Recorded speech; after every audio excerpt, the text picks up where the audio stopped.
Imagine a world where you have your own studio space surrounded by artwork that you're proud of. You have both financial and artistic freedom with a long list of collectors all wanting to buy your work. The reason you're watching this is probably because you have this burning, inescapable desire to be an artist. And with that comes a long list of insecurities, worries, and concerns. So this video is about the demons that I've already faced, that I have a few solutions for, so you might have some remedies to deal with the pangs of regret that you might feel sometimes when taking the artistic path. Let's first deal with the absolute most obvious one, which is money, because so many other worries stem from this one thing.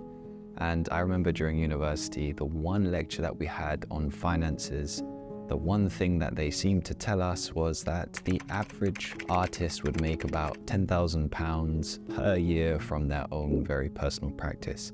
So I was sitting there thinking, I've spent £27,000 on a degree to be qualified to make £10,000 a year living in London. It seemed like madness to me. So I basically didn't come in for the second half of the first year. I was teaching myself skills such as video editing, content creation, and other marketing and more practical skills, which I felt like could maybe benefit me more in terms of my artwork than what my university was actually teaching me. And with that short story, I basically want to present to you how you can think about money as an artist. The reality is, if you're just starting out or if you're a young artist, the chances of you making a full-time income off of your art are very, very low. I'm not being pessimistic, I'm just saying that this is reality. Building your context, technique, and brand as an artist really takes time, and then once you have that all packaged, it takes even more time to sell it to someone.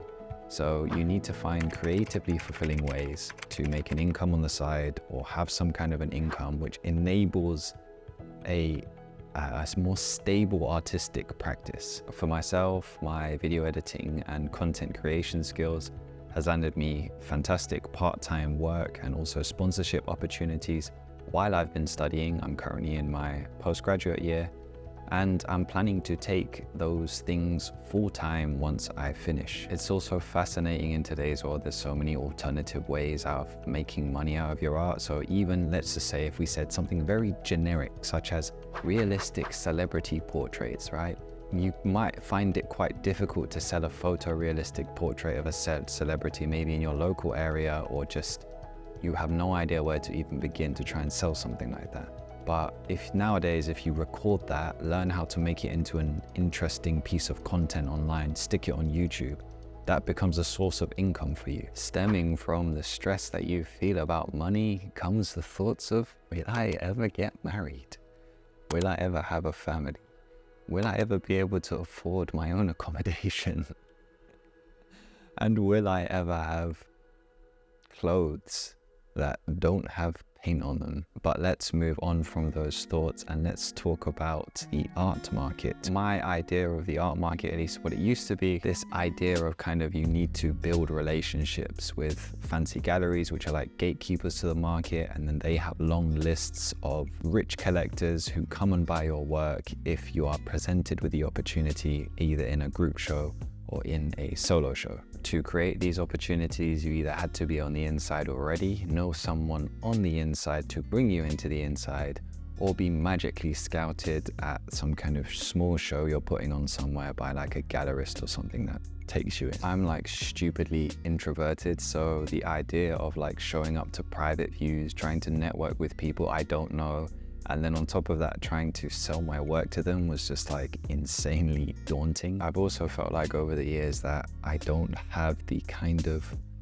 you could say, vocabulary fit for these kinds of environments when it comes to speaking about my own work or promoting my own work in these kinds of environments. Basically feeling like a shy and uneducated fool. What I can say though is, as I've matured both as a human being, as an artist, these things start to get easier, because I believe once you start to build a portfolio that you believe in, even if you are not a super confident person, confidence starts to come from your work. And that leads perfectly onto the regret that you might feel when you look at your work and you have this gaping hole of darkness inside of you when you realize just how far away you are from what you want to be. And then you just want to destroy everything and go bury yourself in the park. Now, as for this one, what has personally worked for me is simply putting in the hours and getting yourself in the right environment when it comes to your art. You have to be authentic when it comes to your artistic practice. You can't bend your practice into something for, I don't know, some kind of social media trend, a commercial gallery, being too caught up in everything that's in the art market. You have to make things that are true to yourself, true to your own interests, true to your own ideas about life and the universe. If you don't do this, I really believe you will never have a practice where you truly connect with and have that kind of genuine pride and communication when it comes to your work. The past year for me studying on the drawing year at the Royal Drawing School has been such a drastic change for me, because there's so many things before I started on the year where I felt were irrelevant for like my practice, my own interests, and I was too obsessed with maybe like certain kind of image aesthetics that I was seeing on social media. But like, I've cut myself from all of that, asked myself what I'm truly interested in. Yes, I've learned from techniques of artists who I'm interested in and tried to steal from them as best as I can, but my practice is so much more personal and unique now. Basically, if you're not communicating the world through your own lens, you're just communicating it through someone else's lens. If you're interested in actually following my journey as an artist, I've been blogging every week so far of the course, so you can check the link in the description if you'd like to sign up for my weekly blog posts. The next concern is more of a concern for extroverts, but it's actually loneliness. And I know that sitting in a studio for hours on end without any human contact and being completely absorbed in a personal practice might sound like heaven to us introverts, but the reality is, if you do that over a long period of time, it's very easy to become very disconnected from the real world, feel very lonely. You want to make sure that you are developing and connected with reality when it comes to making art and being an artist. One thing that I really want to push with this YouTube channel as a future is creating some kind of a community or network where we can all kind of be in a place and talk to each other about art and create opportunities for one another. Another thing that I feel like really just slaps artists in the face is realizing just how difficult it is to be an artist, how challenging it is. Due to the fact that being an artist is so self-driven, if you're not like disciplined, practically know how to develop every day and understand the direction you're supposed to go in, it's so easy to become very, very, very lost. As artists, our job is basically to find some kind of visual language, tweak it to like who we are as a person, and then channel all of these ideas coming from God knows where, because so many of them are just instinctual, and then put that onto a physical surface or into some kind of physical space somewhere. That's a really, really weird job. Becoming an artist is very, very easy. All you have to do is start making artwork. But just like in any other walks of life, reaching the higher levels of this profession is very, very difficult. Another challenge you'll come across as an artist is that progress can be very, very, very slow. Sometimes you want to experiment with different mediums, ideas, contexts, imagery, and the technical development of all of these different things as a combination before you truly understand what your artistic practice is can take a long time. And it can be really frustrating sometimes if for each of those things you don't have like a clear mentor or direction or correct environment for you to learn quickly in.